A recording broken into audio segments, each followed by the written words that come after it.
Hello, everyone, and thanks to all of our stakeholders for joining us today for this message about how your foundation, the Pentagon Federal Credit Union Foundation, is helping our beneficiaries to meet the needs of this COVID-19 crisis. And I want to provide you with a short update today to that end. First, as many of you are aware, because of the guidance we've received from the authorities and because of the policies of the Pentagon Federal Credit Union to help prevent the spread of COVID-19, we have rescheduled our gala from May 14th to next October 24th. Our Veterans Entrepreneur Investment Program, also due to begin in May, is being rescheduled to September, and we've done that in close coordination with our partner on that program, SOCI. Our foundation is operating remotely, but running full operations, and this is thanks to the IT backbone provided by PenFed Credit Union. The workload, as you can imagine, has increased, and yet we've been able to meet this workload over the last week in particular, thanks to that support from PenFed. In response to the growing crisis, last Tuesday, the PenFed Foundation initiated a COVID-19 Emergency Financial Assistance Program. Within 45 minutes of initiating the program, we received our first application.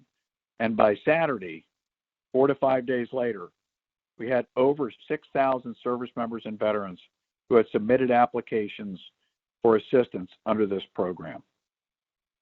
This enormous response reflects the gravity of the impacts already being felt or anticipated by our beneficiaries. Now, let me tell you a little bit about this pool. Over 50% of them are National Guard, whose drills have been suspended and who also have experienced job loss or job cutback in their civilian capacity. The population of beneficiaries spans almost all 50 states and includes Puerto Rico and Guam. The most common requests for help have been with mortgage or rental payments, as well as auto loans, but also we're seeing food insecurity as an issue amongst our military beneficiaries. So let me give you some vignettes. The kids are at home, there's concerns about food. One of our beneficiaries said, I have to choose between paying the rent and feeding my family. Our first applicant was a Marine veteran who was working on a Marine base at a facility that was closed due to the COVID-19 thing. So he is now at home without a paycheck and is concerned about paying his rent. Now, many of the Guardsmen in particular said things like, I'm ready to serve and I'm sorry to have to ask for help, but I need it for me and my family. So these individuals are of the ethos that we all know. Strong, silent types. They don't want to ask for help. They're reluctant to ask for help, but they need help right now. And so let's talk about the kind of help that we're giving. So the COVID-19 Emergency Response Program was fashioned just like our existing Military Heroes Emergency Financial Plan. And this helps beneficiaries with a single bill, and that could be a mortgage, a rental payment, an auto loan, and the average grant size is in the range of $1,000. It is designed to provide temporary financial assistance to get them through a challenge before it becomes a crisis. So if you took all 6,000 of our beneficiaries, and if all of them had a valid application and a valid need, we're talking a need in the range of $5 to $6 million to support this group. Now, by Saturday, when we had gone over 6,000 applications, because this amount of money exceeded our resources, we made the decision to temporarily suspend new applications so that we could process the ones we have, grant grants to those who we could, and then continue to communicate with the remainder. So we're staying in touch with this group. We're posting additional resources, for example, federal or state protections on eviction or assistance or temporary relief of other kinds of debt. And we're providing them updates as we get them. And of course, as we get additional donations, we're going to award more grants. Now, to date, we expect to be able to help around 300 beneficiaries with an average $1,000 grant, and that's typically to a mortgage or a rental payment.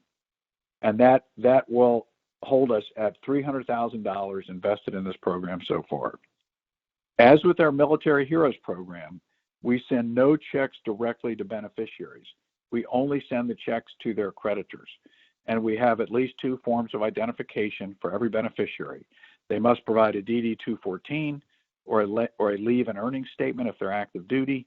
And then they also provide a bill which lists their home address. So this is what you might present at a Department of Motor Vehicles or something. So this bill gives us the name and address of the creditor. And then once everything is validated, the check goes to the creditor and not directly to the person. This is all designed to limit the possibility of fraud inside the program. So there are thousands who meet this criteria and who are in need. So we are reaching out to other major organizations who are creating funds for COVID-19. For example, we contacted JP Morgan over the weekend. We'll be continuing a dialogue with them. They established a $50 million program last Friday to help those suffering from the effects of COVID-19. We are in touch with Coca-Cola and other foundations and more this week as we go forward. So based on this demonstrated need, we are also asking for help from our stakeholders for the PenFed Foundation.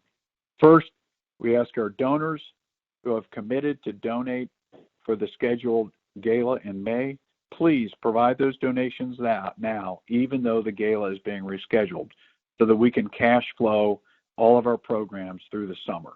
And I should point out that we have continued to sustain the restricted funds for our Veteran Entrepreneur Investment Program. We also have other donations that are specific to our Helping Our Military Heroes program.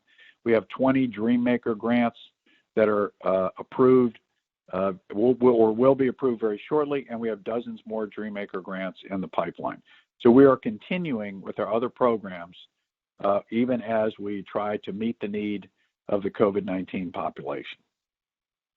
We next ask our executive team and our board to help connect us with other donors who might be willing to get involved and help this pool of 6,000 applications so far who need help. And of course, we respectfully ask them to consider additional donations in this time of heightened need on the part of our service members and veterans.